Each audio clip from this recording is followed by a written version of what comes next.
4624, Healing from Here. Back for part two. Happy to be here. Happy to be talking. Dr. Mignon shared a little bit last time about things she went to, and we're going to get into the inner child. And I know, brother, you had a question right as we were wrapping up part Well, one. my first question is, a lot of times in relationships, you don't know when you first meet a person what type of trauma that they've dealt with unless they share it. Have you came across people in relationships who had childhood trauma? What is your suggestion for how people deal with that? Yeah, I think that's a good question. I think it's very common. I think most people probably don't know it. And a lot of times when people get together, they don't have their own self awareness. And then, of course, you have to have good communication. Hopefully, both partners are in a position where they can share and receive. Communication is a skill unto itself. There's all Mhm. different types of communication. There's a lot of circumstances that can make that very challenging. So it's difficult, but I do think it's a common challenge. Hopefully, people are to at least listening to one another. But as long as people are committed, then hopefully they can grow together. And that goes back to our main topics. Dr. Mignon, what is the definition of inner child? Because we're talking about being in relationships, then you start reflecting on the parents you had, and it's almost like this inner child is surfacing. And you've even heard people say, "Are we grown? Who am I talking to right now? You're acting real childish or whatever." What is the inner child? What is that? It's really emotional memory. It's emotional memory that we carry forward depending upon those experiences. And sometimes it is PTSD. It can cause dissociation. It can cause, unfortunately, dissociation to the point that you have multiple personalities actually just to deal with that trauma. Mhm. That's pretty serious, but it does happen. But it's your emotional memory. Wow. Yeah. As many of us grow older, you have midlife revolution that you're writing about. And we said you try to escape those things, but really, I found there is no real escaping. The only way out is to process it, or it begins to really control you because it comes out in your behaviors and everything. I know for my marriage, it was like I wanted healthy relationship. I always talked about what I would not do, what I saw and how I was going to live corrected. And in a physical sense, I lived corrected, but all the emotions and the behaviors that were driving the physical dysfunction were very present. I just wasn't acting out in a physical way, but emotional, just being mean or whatever, like all that was there too. So it seems like you have to process these things out if you're ever going to be that best self. Yes. Yeah, it's true. To heal, to move forward, to process it, it's noticing the patterns that we're repeating. And it may not be a physical pattern, but whether it's withholding, being aggressive, or blowing people off, noticing those feelings within, identifying the need underneath. This makes me feel angry because I feel alone, or I feel like you've been hurtful to me, or you're not paying attention, those types of things.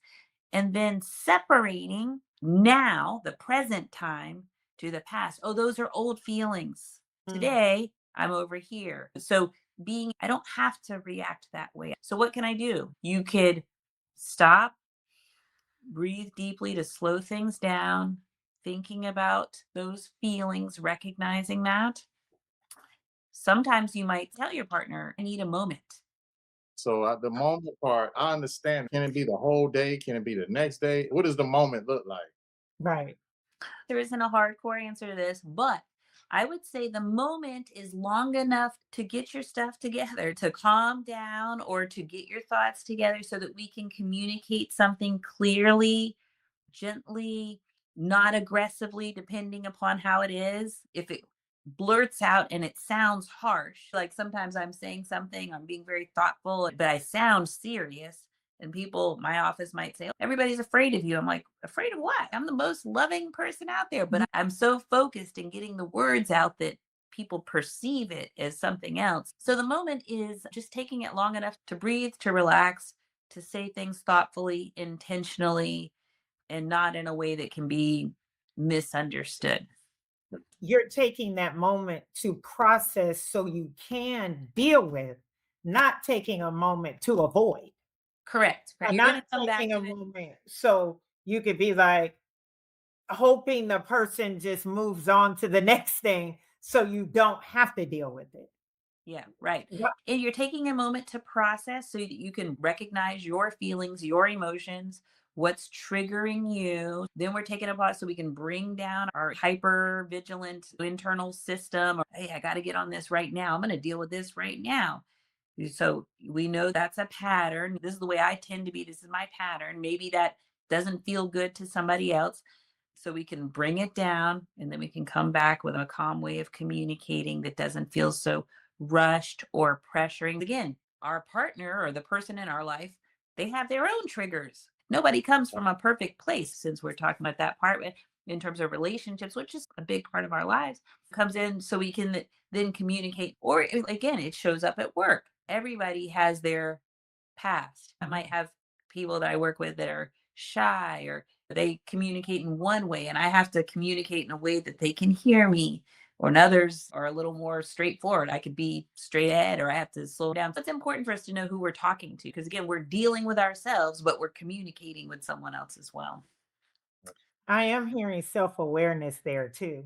Hmm. Because I heard you say you could say something in your office and people are like, I'm scared of her. I know in my dealings, sometimes people are like, Elle sometimes can just come off like, I didn't like the way she said that in my mind. I'm just wanting to get it out and really not meaning any harm, but meaning what I'm saying. Right. So I guess you do have to have a bit more awareness about yourself too. That's in the midlife zone as well. You have to read the room.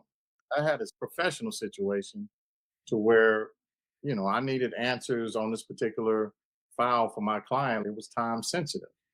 The other agent took it as me being aggressive, but I didn't feel like I was aggressive. I just stated the fact. This is what has to happen. I can't wait forever. But it was taken as me being aggressive. Hmm. So just talking through this, maybe I could have picked up the phone and handled it a little different. I didn't even talk to her on the phone. It was an email. Sometimes Mm. a text come across aggressive, even if they're not. So to your point, you definitely have to read the room, know who you're talking to, respect the other person's feelings.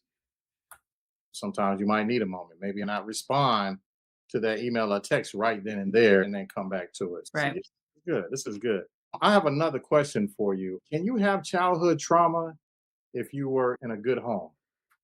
Do people still have childhood trauma if they were in a two-parent household and the parents made a lot of money? Could it still be trauma associated with that? Because I think people think that you had to have abuse and that kind of stuff, like in a traditional sense. I would say it's all about people's emotions and their experience. Sometimes you can come from a very stable home, but maybe people don't feel listened to or heard, or they don't have a voice. So even though the household situation's okay, there was no fight, who knows what was happening at school or with their own relationships. You also have to be taught how to communicate properly or in a healthy way. They can have experiences like that as well. Or neglect. They could be in a home that has everything, but they just raise themselves. People are there, but there's no emotional support, like you Yeah. said. We gave you everything, so what else you want me to do? I'm doing this project with the glasses, so I'm recording live for the whole decade. Now I'm like 6.5 years into it. And one thing that I noticed from my clips, I said this of me and my husband's parenting styles. My husband spends time with our son and I pass time. There's two different things. He's actually engaged with spending time in the moment as he's growing, playing the game, whatever. I'm more like passing. Is it 9 o'clock yet? It's time for you to go to sleep. We get up at 6. Get on the bus. I'm just passing the time until you get to these different benchmarks where his other parent is spending time. And I think that comes a lot from my history of just But you beating yourself up because I think that we have different roles. Maybe that's just your role. As I'm listening, I hear what you're saying. To need hear. to be a little bit more engaged though. Like for me, being hands off, we might have grown up hands off and it was fine because I'm gonna find something to do. I was cared for, whatever. But the spending time is on another level in my point of view. I think the spending time is asking you about how you feel and getting into your world with you instead of just passing by it and saying, I'm sure you're fine. Looks like you're having a good time in your world. Enjoy.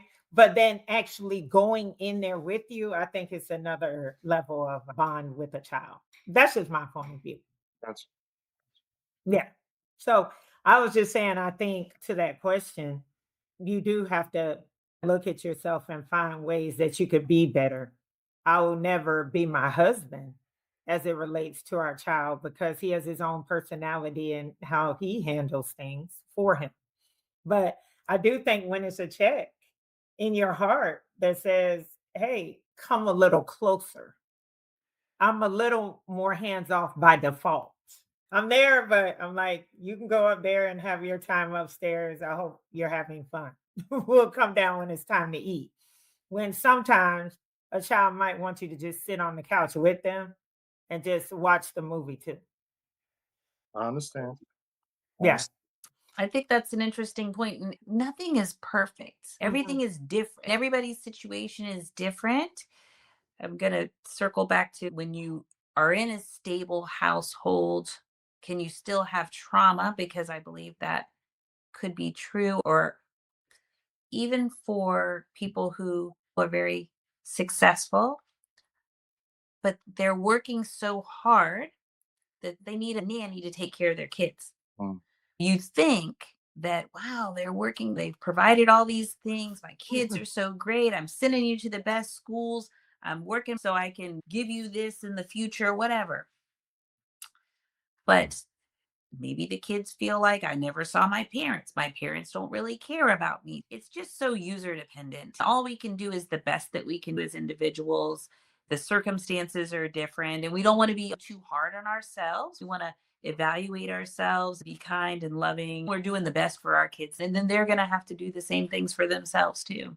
That's a real statement. We're doing the best based on what we see at the time, what we've come to a revelation of. Go ahead, brother. Is forgiveness necessary for healing?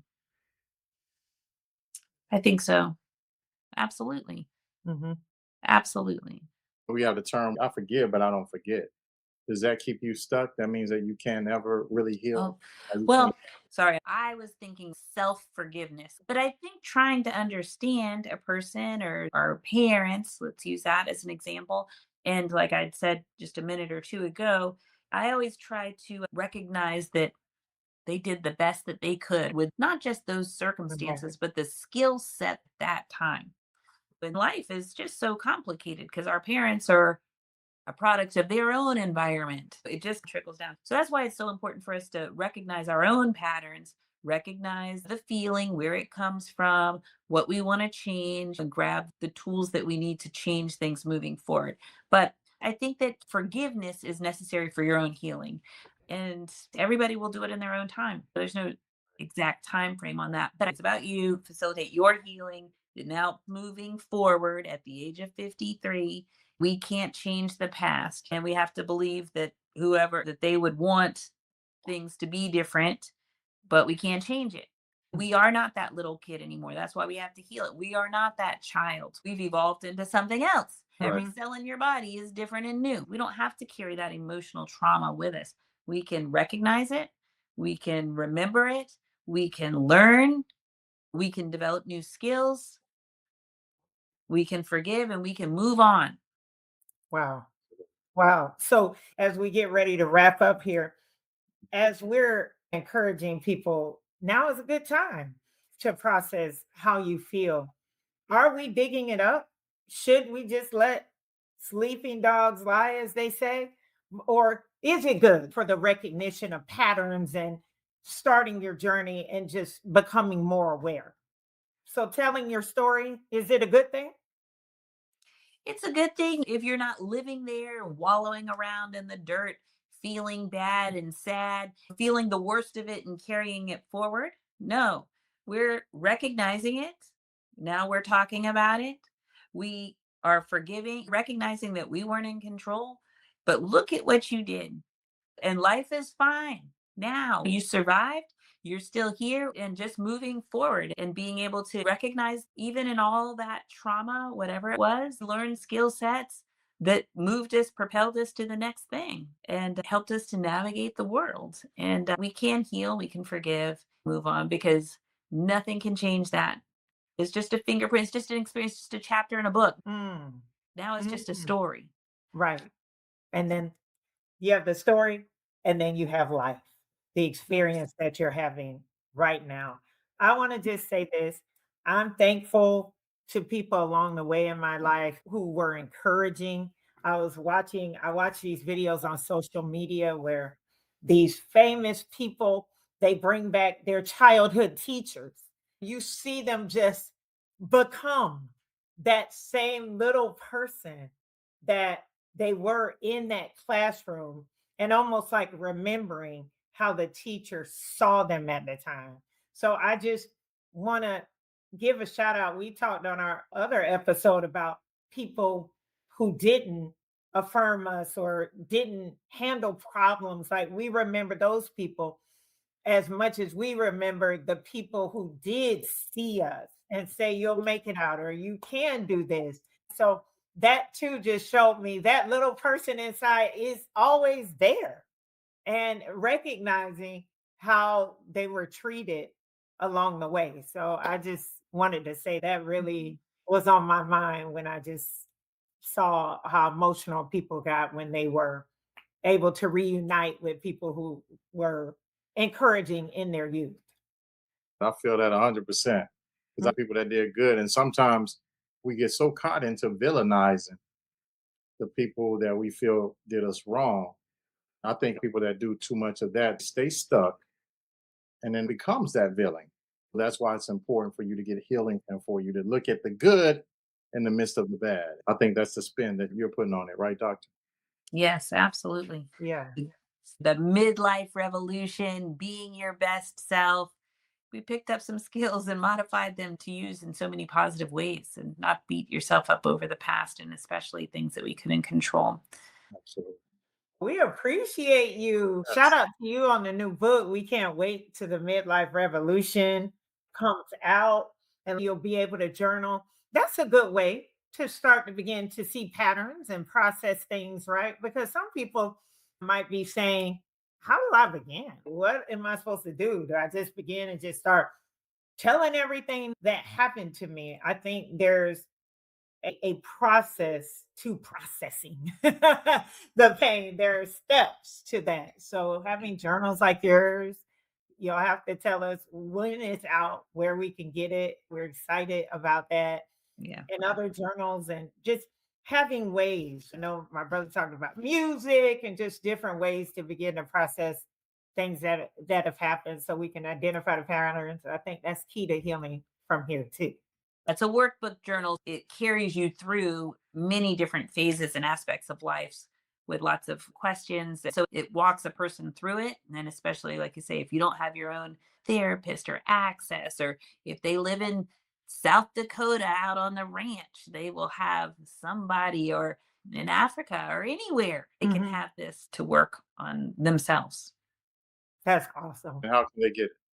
It'll be on all the electronic platforms, and of course, there'll be hard copy books. It'll be very soon. I've been working on this for the past year. I've wanted to do it for many years, and this year I was like, I have to do this. This is the time. So I'm so excited.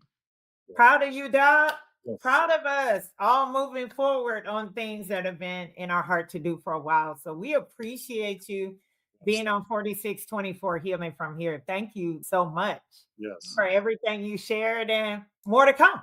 That's right. My pleasure. Thank you so much for having me. A long time ago, 4624. Let me take you down this road. I just want my story told. I just want to break the mold. Trauma healing unfold. This is my story. What's your story? Turn the camera on you. Tell your story. He brought you to it. can bring you through it. He had his hands on my life, God won't he do it? This is my story, what's your story? Turn the camera on you and tell your story. He brought you to it, can bring you through it. He had his hands on my life, God won't he do it? He had his hands on my